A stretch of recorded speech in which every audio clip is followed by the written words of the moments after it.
competition, jazz competition, performance, why not? Why not? I took my classical, music business management, contemporary elements of Music music production education. with the music therapy, Masarap. performance. Thank you.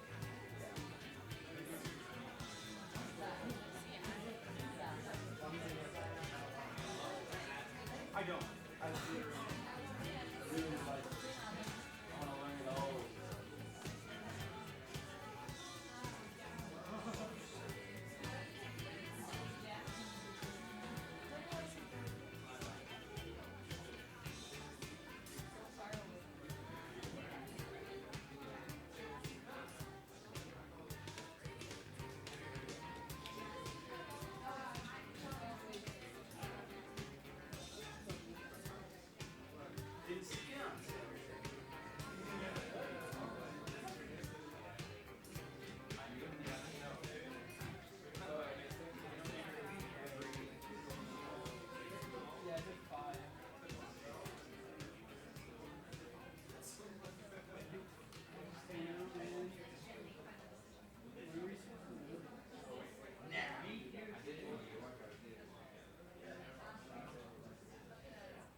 Hello.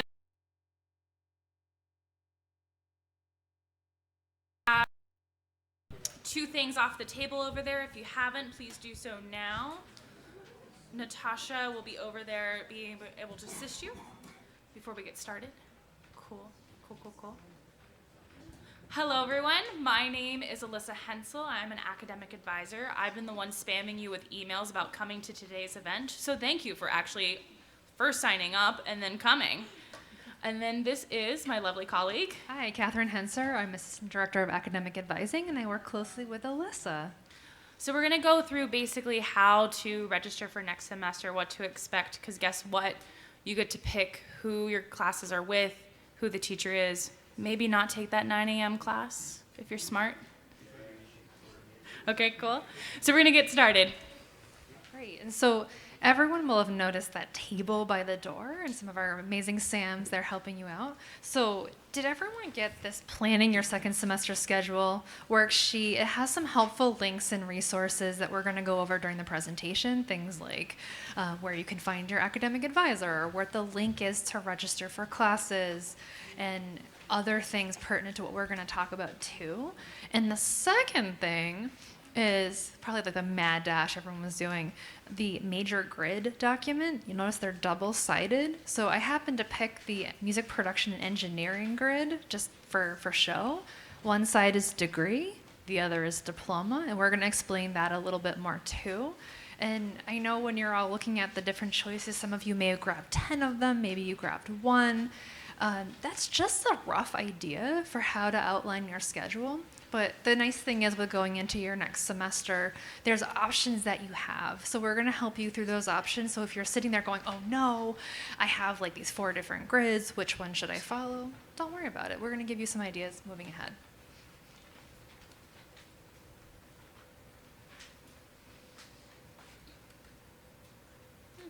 The slide is thinking about it. It really is thinking. It really is. Okay, so here's what we're going to go through. Step 1, 2, and 3, kind of logistical. So first, we're going to learn how do you actually build a basic schedule for next semester? What are the core components and so on? And step 2, learning how to register and find academic information online. This is the first time you'll be able to do it on your own, really, and be able to make the decisions, as Alyssa mentioned. Maybe you don't want the 9 a.m. class, or maybe you have particular days of the week that you prefer. So how do you put that all together? And then step 3, how do you get academic advising help from your academic advisor, from your student academic mentor, and so on? So first, we're going to talk about that degree versus diploma, which was really exemplified on this major grid where you can see either side. How many of you, raise of hands, know if you're degree or your diploma or you're a Berkeley summer semester student? For sure. Okay, I see like some hands go up. Or is there anyone that's like, I have no idea. I'm not really sure which one I am. Or you don't want to be the one to admit that you don't. That's fine. So basically, I'll go over the big differences in case this is a moment to make a switch or be thinking about that. But the degree program here on the left, or we call it the Bachelor of Music degree, if you're coming to do the college degree, I'm going to college to get a degree, that's this program on the left, and that's worth 120 credits.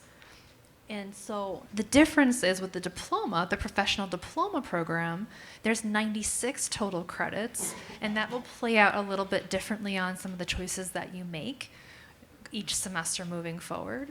Someone who's doing a professional diploma, maybe they are not here to get a college degree, or they want to focus solely on the major. There's many different reasons for that, and if you want to talk more about it, talk with your SAM or talk with your academic advisor as well.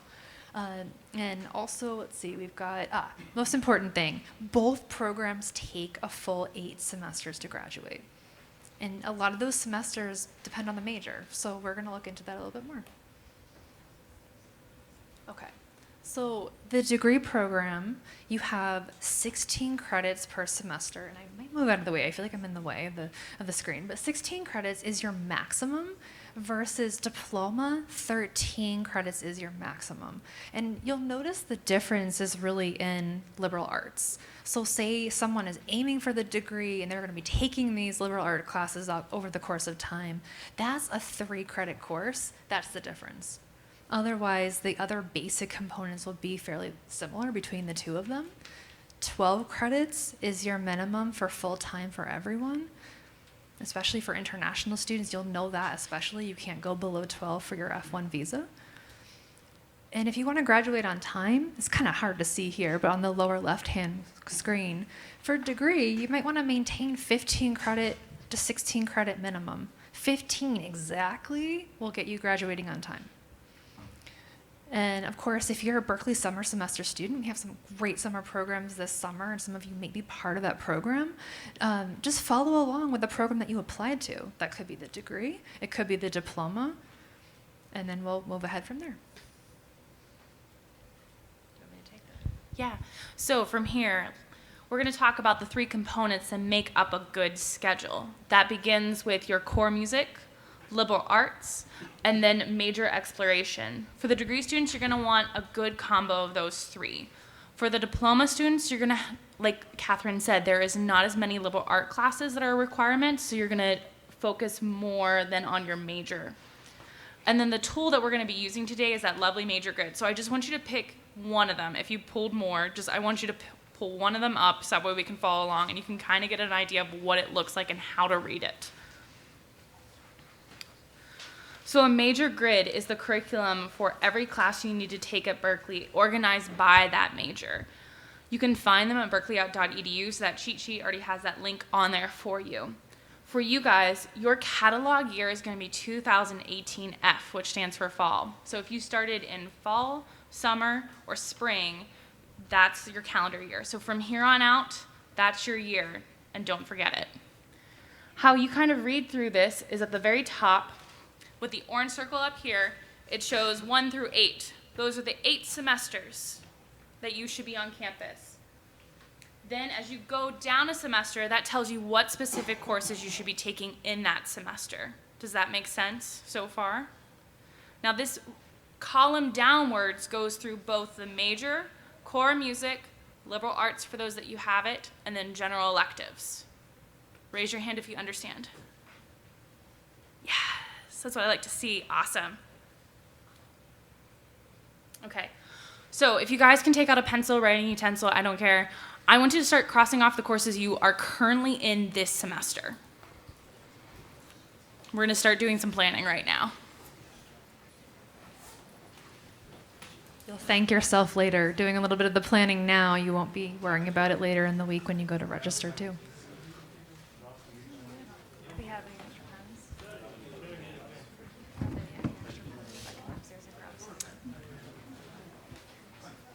I'll remember that for tomorrow. I'll remember that for tomorrow. Stash. Just grab it.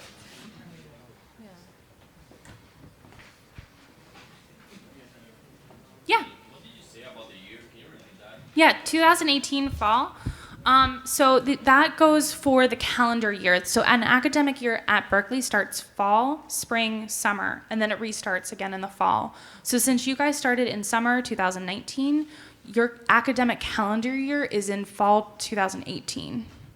So from here on out, if someone asks you what is your catalog year, you can say fall 2018, or you can let them know that your first semester on campus was summer 2019, and they'll get you the right year.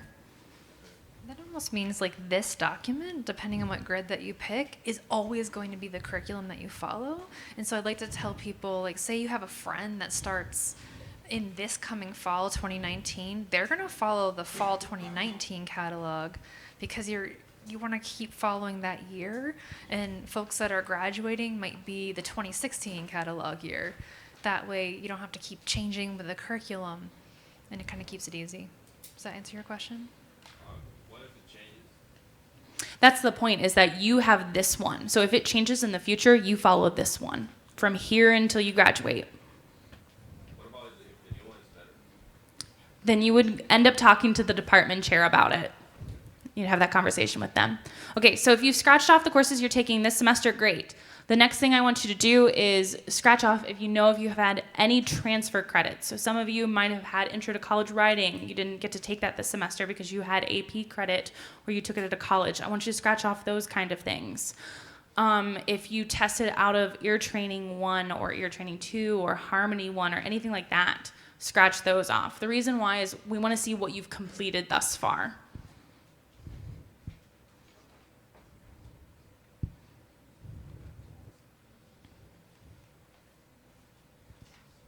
I think that's helpful too. You'll notice that not everything goes in order on the grid, especially with liberal arts. Some of you may be taking an ESL class. That's going to be, say, for example, a liberal art elective.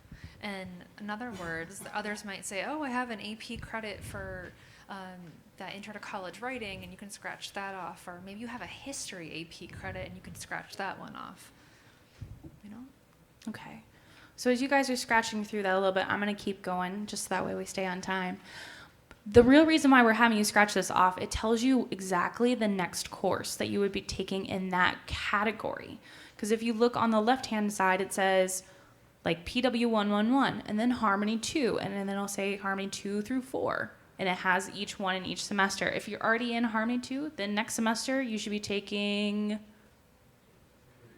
Yes. So that's really what I want to get you through.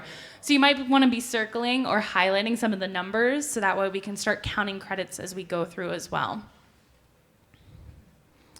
So for core music, your first option has to do with your lessons and your ensembles. So each semester within your performance core, you have to take a 3-credit option. Your first option is a 50-minute lesson like the one you're taking this semester for 2 credits, along with a 1-credit ensemble. Your other option is to take a 30-minute lesson for 1 credit, take an instrumental lab, which is kind of like a group lesson, for another 1 credit, and taking an ensemble for 1 credit. You have this option.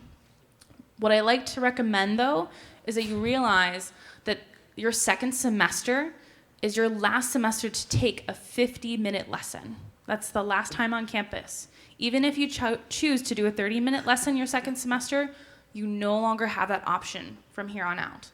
So just keep that in mind when you're making this choice. Would you repeat that, please? Yeah.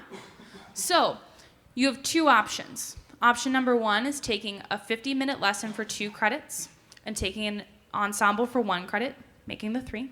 Or doing option 2, which is the 30-minute lesson for 1 credit, taking an ensemble for 1 credit, and an instrumental lab.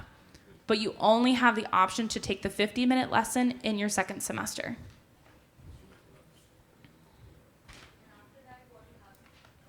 After that, you'll only be offered 30-minute lessons, and at that point, you should be only doing option 2, where you're taking an instrumental lab and ensemble. Okay. So the next component of core music is going to be harmony and ear training and arranging. So like we had just mentioned, I said if you're in Harmony 2, you go into... Okay, so that's exactly what you should be looking at. If you're in PW 111 MAT, you should be going into Harmony 2 and arranging 1.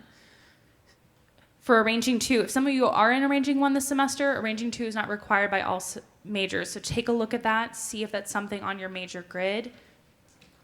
It'll say it up in the major component. For ear training, exact same thing. You're going to want to take the next level. All majors require ear training 1 and 2. Some of them, once you get up further in the levels, require ear training 3 and 4. Some of them require solfege 1 and 2. Your major grid under core music will tell you the difference, and we'll show it to you in a minute. So you can see here on this graph, it says ear training 3 and 4. It's required by Jazz Comp. Solfege 1 and 2 is required by composition, music education, music therapy, and then pretty much all other majors don't care which one. Kind of just depends on how you feel. So where it shows it in the graph is going to be under core music. So up here it says ear training 3 and 4 really smudgely, and then solfege 1 and 2. Over here it just says ear training, solfege 1 and 2. This one's an or, that one's a must. Make sense so far? Good.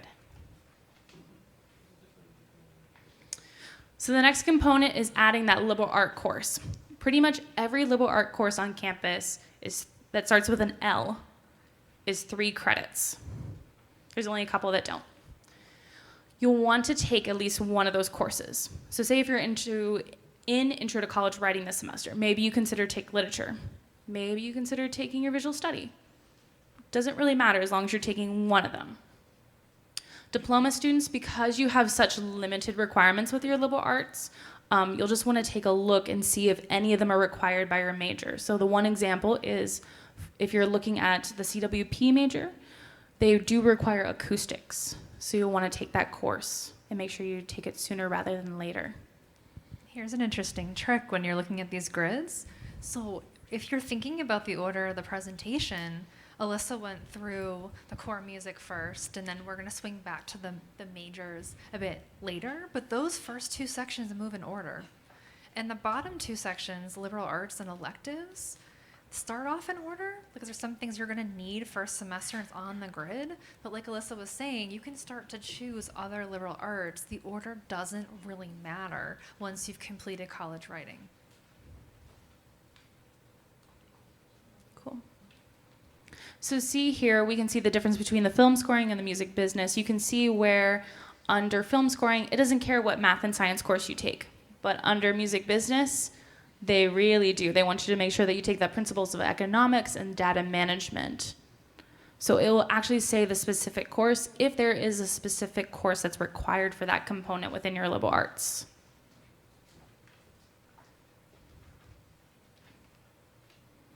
So there's two really great resources for your liberal arts and to figure out which one you might want to take. First one is berkeley.edu/courses. This is not only good for liberal arts, it's good for everything on campus.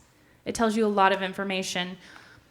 The other thing that is on here, the other link, is the liberal arts fall topics course. So any course that has the numbers 223 with them, that's a topics course. And you can kind of pick whatever the topic is. So they'll have about, say, 5 topics.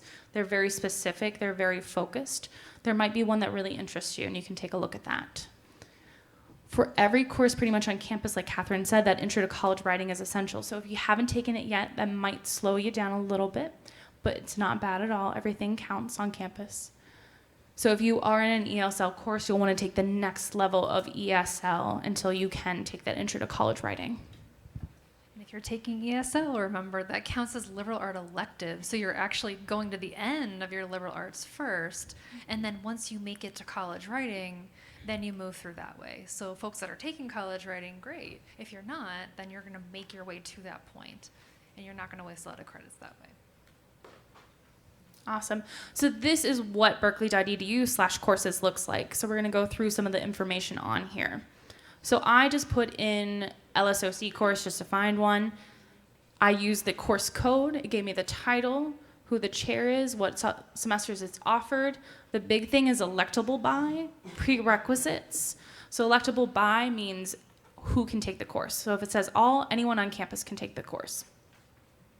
Prerequisite, it tells me what course I have to take first in order to take this course. So that LENG 111, that's Intro to College Writing. So you had to have completed Intro to College Writing to take this course. Does that make sense? Shake of heads? Like those. Okay. The next part is down here. There's a brief description about the course. So that will give you a lot of information just to get you a good idea of what the course is going to be like, what the topic is, what it's going to cover. So that way you can really get a good idea of what your schedule is going to be like. Because you want to have a class that you're interested in, right? If you're ever stuck registering later on, you're like, why can't I get into that darn class? It's giving me some sort of a restriction. I always recommend berkeley.edu courses. It will tell you, oh, okay, I actually needed X class before Y. Yeah. Okay. So earlier we talked about the acoustics class, and I know I mentioned data management, statistics, and principles of economics. All of these have a math component to them. So you might want to look at berkeley.edu/math-test. Both of these courses require you either completing a math test or completing an actual course. So for data management and statistics, you need an 80% or higher on the general math test that can be found on that website, or you've completed LMSC 130. LMSC 130 does not count towards your math requirement. It counts towards your liberal arts elective. For the music acoustics or the architect acoustics, depends on which major you're in, which acoustics class you need to take. You need an 80% or higher on both the general math and the logarithms exam. Again, both of those tests can be found on that website. That might be something you want to be thinking about. Go ahead and take, because I know registration does open later this week. So you might want to look at those tests, see what they are, see if you can take those tests now. If you can't, think about taking them near the end of the semester. Yeah. So the math test is for all of the majors. The math test is to get into these courses, because that is the prerequisite, is either these math tests or taking LMSC 130.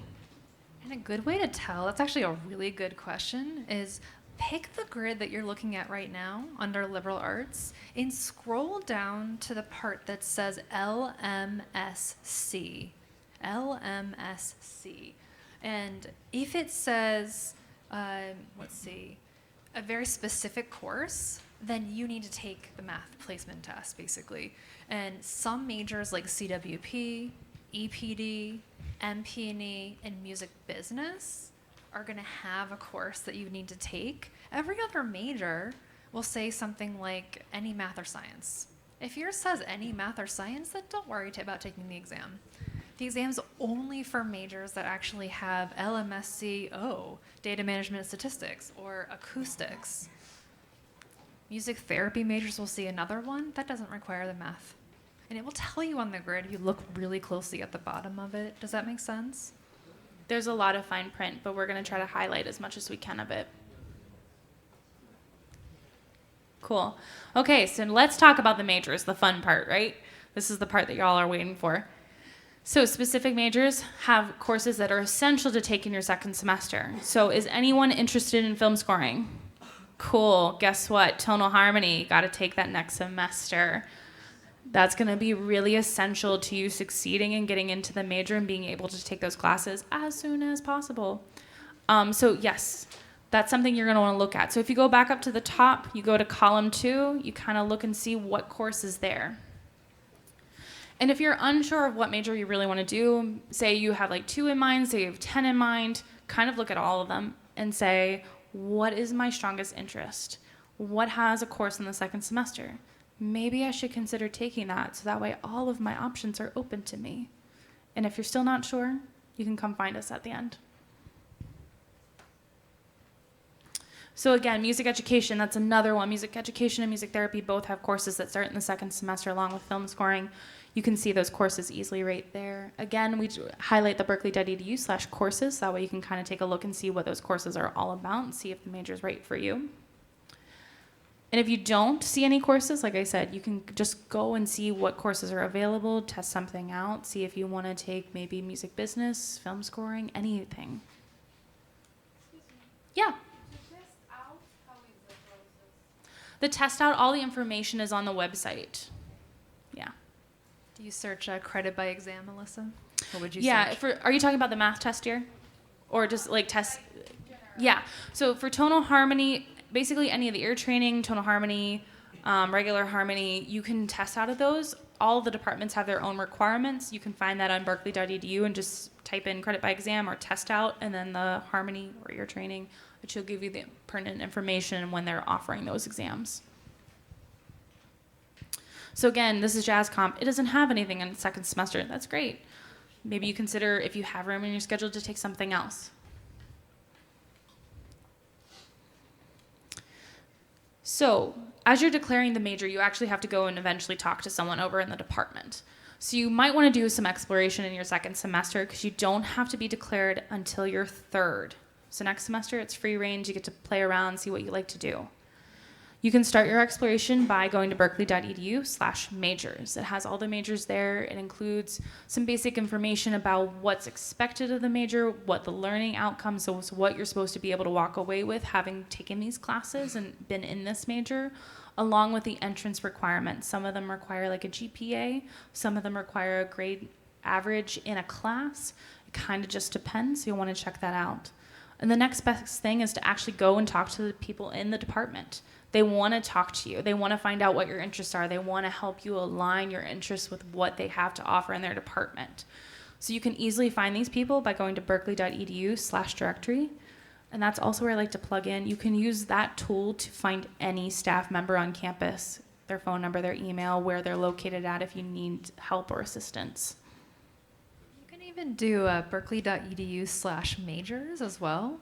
It tends to be like a good marketing tool for the majors at Berkeley, but I notice under that site will be entrance requirements, and there will be links to the department page as well. So that's a quick way to find that. But I think if you're sitting there and you have a few grids in front of you, this is an awesome opportunity to really think, okay, what are my skills? What are my interests? What are some of the jobs I might have in mind? What majors and classes do I like? And put that all together and start to think of a way of testing those ideas out. Talking with people, making appointments with us, make an appointment with the Career Center, talk to your SAM. It's actually a really cool way to figure out and fine tune. If you get it wrong, second semester, there's really no way to really do that. Unless you're thinking, say, film scoring, you didn't take the tonal harmony, that one's pretty important. But for some of the other ones, just be looking at the grids and ask for our help in exploring. Okay. So, say you have extra room, say you hit 13 credits and you're a degree student, so you need a couple extra classes, right?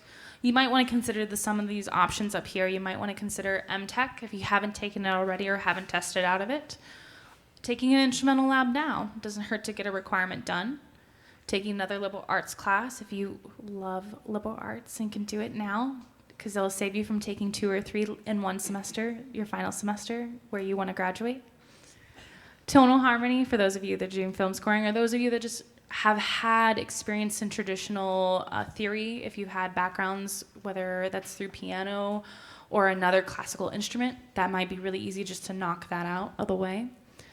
An intro course for your major, like we had discussed earlier, and then just general electives. In general electives, I like to clarify, it's basically any course on campus. Just say you have an interest in something and you just think the course is cool. Great. Take it. That's what the whole point of it is. If you look down at the bottom of your majors grids, it's the very last line, it's bold, it'll say general electives, and it'll be like 1, 2, 3, 4, 6. There's about 10 credits total that you can take on campus. That's about 5 classes that you are not a part of your major, not a part of core music, not a part of liberal arts, that you just get to take what you want to take. So think about that. Okay. So now I'm going to hand it over to Natasha, who's going to go through the actual registration process and how to succeed at this component. Okay. Hello. So I'm going to show you guys how you're registering for classes, pretty much, what it's going to look like. So first, has anybody been to this page, my.berkeley.edu? Okay, so that's where you're going to visit. And you're going to get your date and time. The academic advising office is going to send an email. We already sent it. Okay, they already sent the email for when you can register. So check your emails for that. Okay, so this is what it looks like. And then under the registration area, it says registration and check-in profile. So that's also where you can go to see what time you're at, because you can't register until that time exactly. So if it's like on a Wednesday at 10:30 in the morning, that's the only time that you can start registration. Make sure you don't have restrictions, and that can be a number of things. I don't quite know, but so you just want to make sure. It can be anything you haven't done yet. If we sent you an email to do something, any office on this campus, I should say, if any office on this campus has sent you something to do and you Like haven't done it, you can get a restriction, and then that means whenever you go to try to register, it won't let you. So fix that if that's the case. And then, and to confirm the name of your academic advisor. Hopefully you know that. Hopefully your student academic mentor has helped with that. Okay, so before you start registration, you want to build your schedule. You want to have that completed, and you want to have a few options as well. So as they told you all these great, like everything about all the classes, you want to have them chosen by that time. And you want to make a few different schedules as well.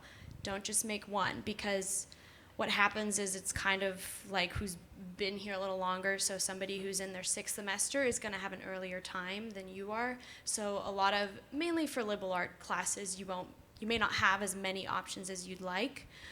So you just want to have a few options, a few different schedules in case a class isn't there, or the time isn't there, or maybe the teacher you didn't want, or something like that. Just make sure you have some things in case you're sitting there and everything you may have wanted might be gone. So a few other things under that registration tab in the My.Berkeley, search and register for classes. That's where you actually will go. Well, I'll show you, but that's exactly where you go to register for the classes. Then you have the browse ensembles and the browse classes tabs, and that, I mean, along with the, does that take you to the? No, but it uses a lot of the same information, so it's just another resource for it. Sorry, honestly, I don't know if I should be saying this. I haven't really used that because I just use the berkeley.edu/courses. So I don't really go here that much unless I'm really looking for, the description or something. But the berkeley.edu/courses, trust me, that'll be your best friend. Yeah? I'm going to add that something.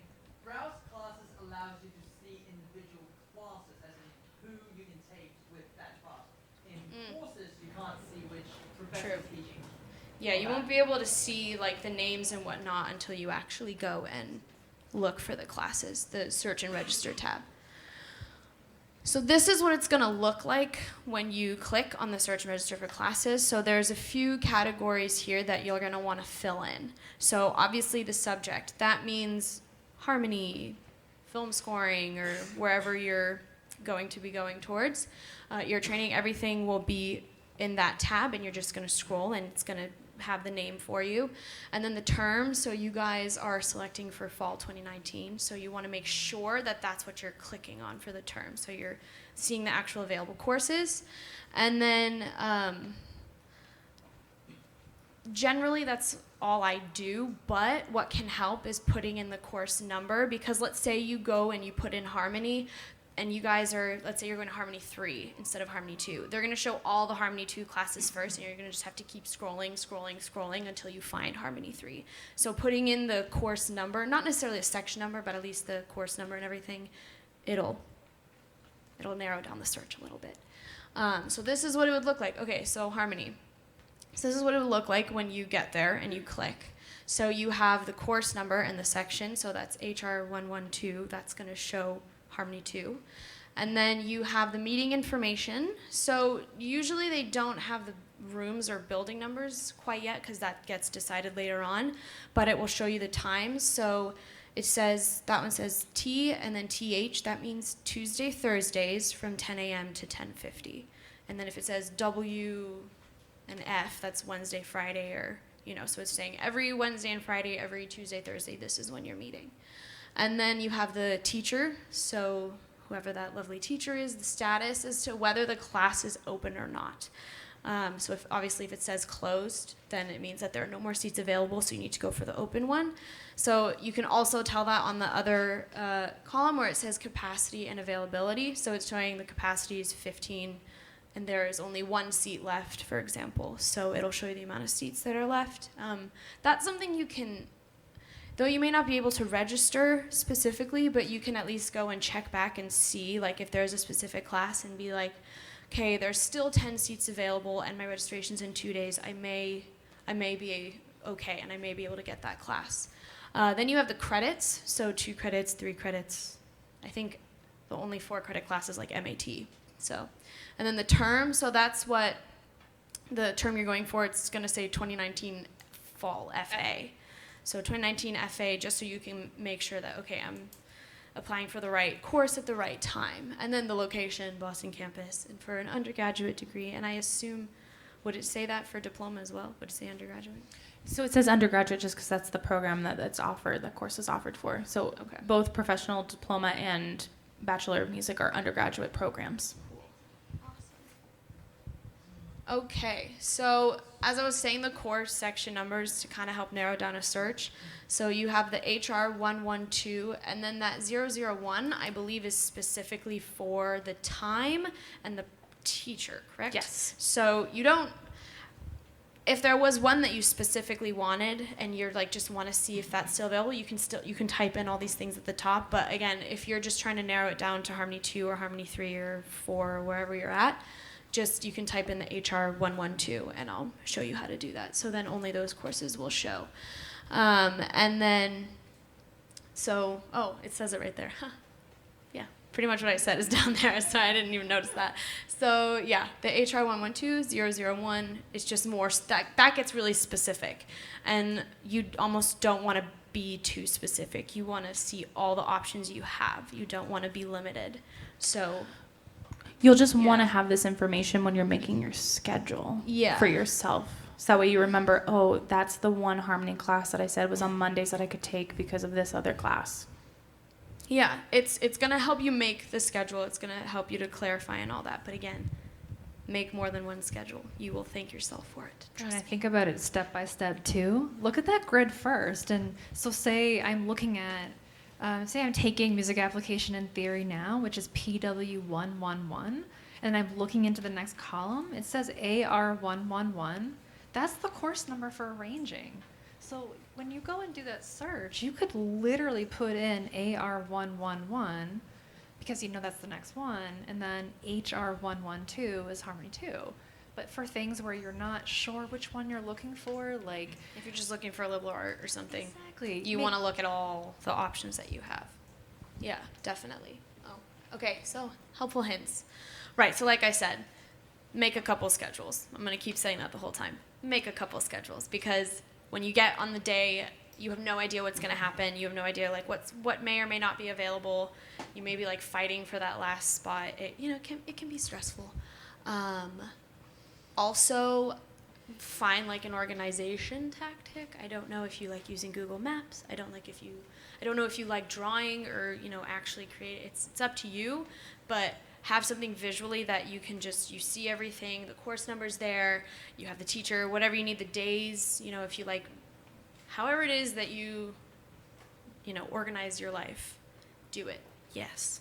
So if I want to give test out tonal harmony, for example, tonal harmony and composition 1, should I I have to do the inscription on Wednesday. So how can I organize? I would go ahead and register for the course. I always tell students register for the course that you're going to test out of, because say you don't pass that test out, you at least can take that course then, and you're not fighting to get into it when it's closed. And if you test out, you directly go to the next one. You would have to wait till the test out gets submitted to the registrar's office for the system to recognize that you've completed that prerequisite. And is it that test? Is it like now or is it like You'd have to go to the department's website and see that information. Yeah. And if you end up testing out of that class, there's the add drop week when you first come onto campus, like the first week of school. So up until that point, you can still be technically things around. registering. Do not wait or anything, like have your schedule ready, but during that week, in case you drop that tonal harmony class and maybe take either tonal harmony 2 or something else, you still have the ability to do that. So, but yeah, Alyssa's right. You want to register for it just in case. And another tip: don't be on campus. Don't use Berkeley Wi-Fi. You'll see that the system kind of crashes a lot. So I would recommend don't use Starbucks either, or Pavement. Go farther away, where there won't be a lot of people. I used the Boston Public Library my first time because they were like, it's really quiet. It was great. Go far away. Peace and quiet would be good. You can go with some friends. You guys can. I went with some friends. We helped each other out. But yeah, the Berkeley Wi-Fi is not that reliable for this kind of stuff. Just because a lot of people are doing it at the same time. So you just want to be safe. So go far away. Okay. Yes, I did say this. Sorry. Use Google Calendar or Draw or Color or whatever it is that you like doing. Sticky notes, if you have like the bulletin board in your apartment or something, dorm. Whatever it is that can help you organize it, because it can get confusing. There are a lot of course codes, and when you're not familiar with them, it can just be difficult to look at. So use the course codes, course numbers, and the names, and obviously the days of the week, however it works for you. So on the back of the cheat sheet, the back of it says course planner. We kind of gave you a mock-up of what this one looks like on here. And the reason why is because we're also passionate about music. I was a music major. one semester I forgot to schedule in lunch on a couple of days. Yeah, don't do that. Don't be me who like ran to Subway and just told my professor all the time, I'll be 10 minutes late to this class every day because I'm in the subway line. Yeah. So just don't do that. Schedule time for yourself to like be able to chill and hang out with friends. Schedule some time that you know you're going to be productive and do your homework. Schedule your time whenever you need to do self-care or like go to the gym or do things like that. Think about those things when you're making your schedule too. Yeah, like you have the ability to build it the way you want. So I don't know if some people are working or some people just want downtime. Some people like to plow through and then they like to have the rest of the day like they possibly did in high school. But I would also recommend, you don't have to, but it's just because I've done it and it's great. Possibly give yourself a day off sometime in the middle of the week. It's a Tuesday, Thursday, even a Friday.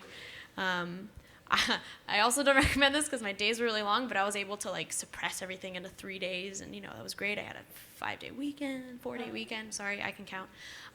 But you have the ability to make the schedule how you want it. So, sort of. Again, things can be a little limited at first, and right now you want to get the classes and things that you need for your majors or for whatever it is that you're trying to do, but give yourself time for whatever it is that you enjoy doing. So. Okay, now I'm going to actually do it in person. I'm going to register for class. I think. Mm-hmm. Yeah, you can.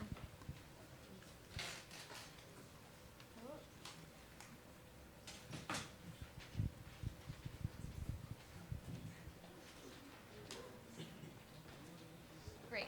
Okay, so you get to this page, and then you go and click over there under students, and then here is that registration tab I was telling you about. So this is where you check the restrictions and who your academic advisor is and your registration time and all that. And then this is where you search and register for your classes. So I'm going to click on that. Okay, so this is what it looks like. Sorry, I can't see the side. Wait. Thank you. Okay, so the subject, let's do, because we talked about it so much, let's do harmony. There it is. Harmony, and then HR, no, I just put 112 right here, HR, 112. You can do both. Both? Okay, I might as well. Oh, no, just put 112 there. Oh, sorry. Okay, and then, you don't, it's already, oh yeah, make sure it's checked for only show open courses. Obviously, you don't want to know what's closed because that's not going to help you at all. And then don't worry about, honestly, anything else. You can just submit. Oh, and click the submit button once. Don't click. Oh, see, I can't see it. I'm sorry. Hold on. See what happens?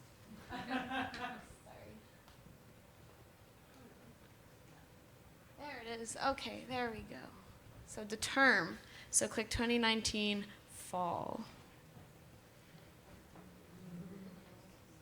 There we go. Okay. So yeah, click the submit button once. If you click it twice in any of these pages, it will make you start again.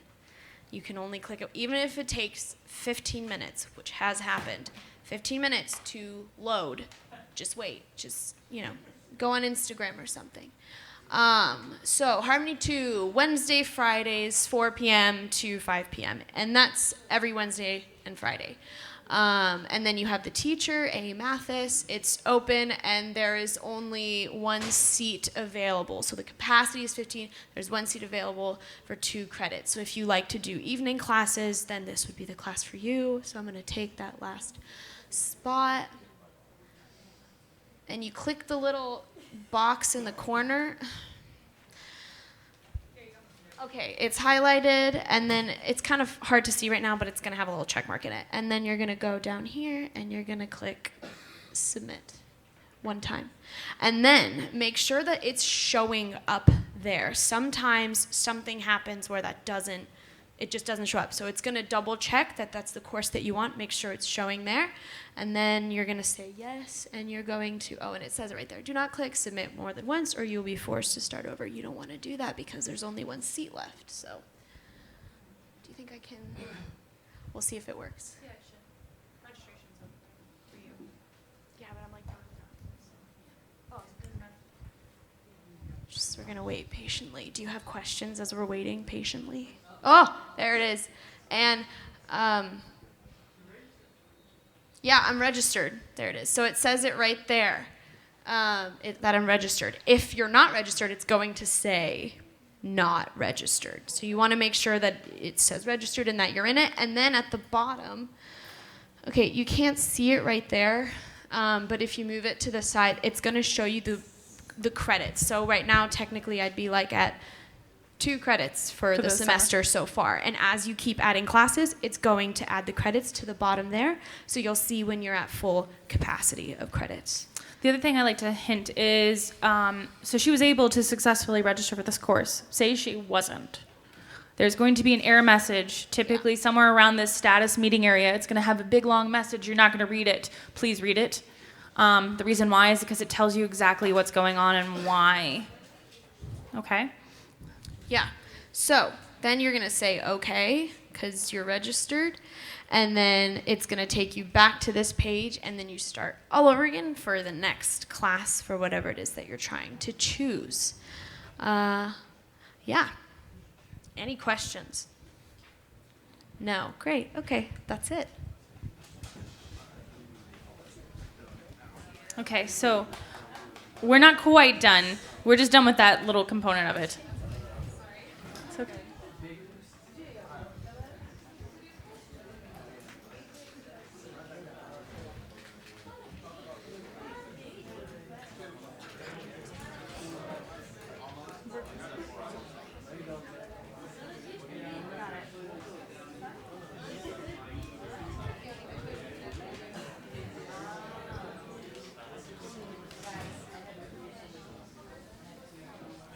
Why don't we just do it? I can't get it to work. I can't get it to work. Sorry?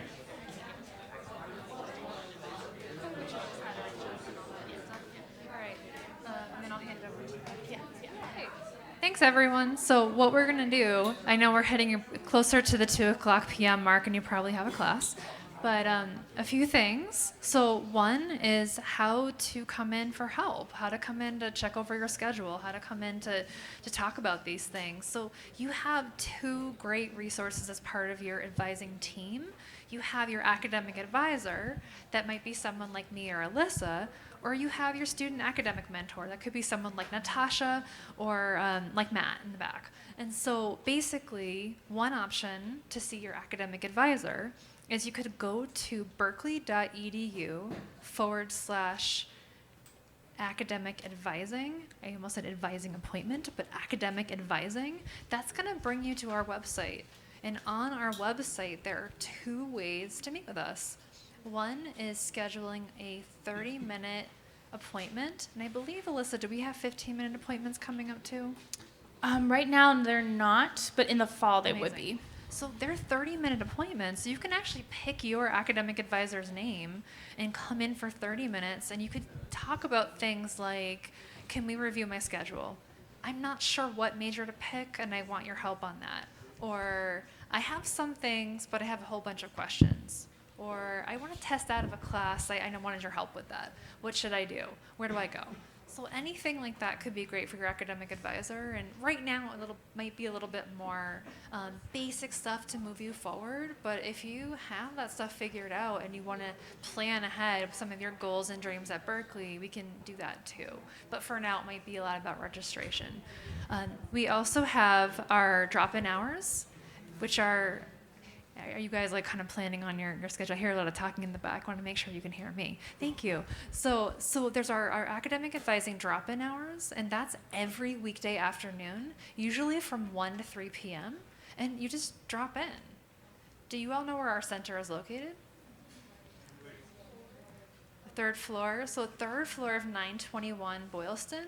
You walk past Student Activity Center towards the loft, and you're gonna notice student advising and success.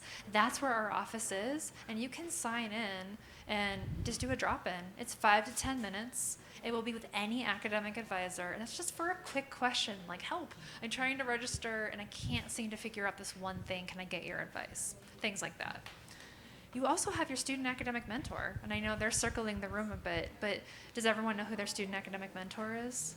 I hope that's a yes. Yeah. They came into your Lens class with your advisor, and they have office hours, so you can always visit your SAM for office hours. And they'll have those times available to you, so you can stop in, you can ask them questions like Natasha was giving her information about how to register. They can show you the website more, they can answer some of your questions, tell you how they did it, give you some advice, or you can even email them too. Okay. So guys, this is the end of our presentation. I'm sorry that the final 2 slides didn't work. But I wanted to let you know that Matt, myself, Catherine, we're going to be hanging out for a couple of minutes. If you want to ask us a couple questions, we're here for that. So feel free to just ask someone if you have a question, okay? Thanks so much for attending. Thank you.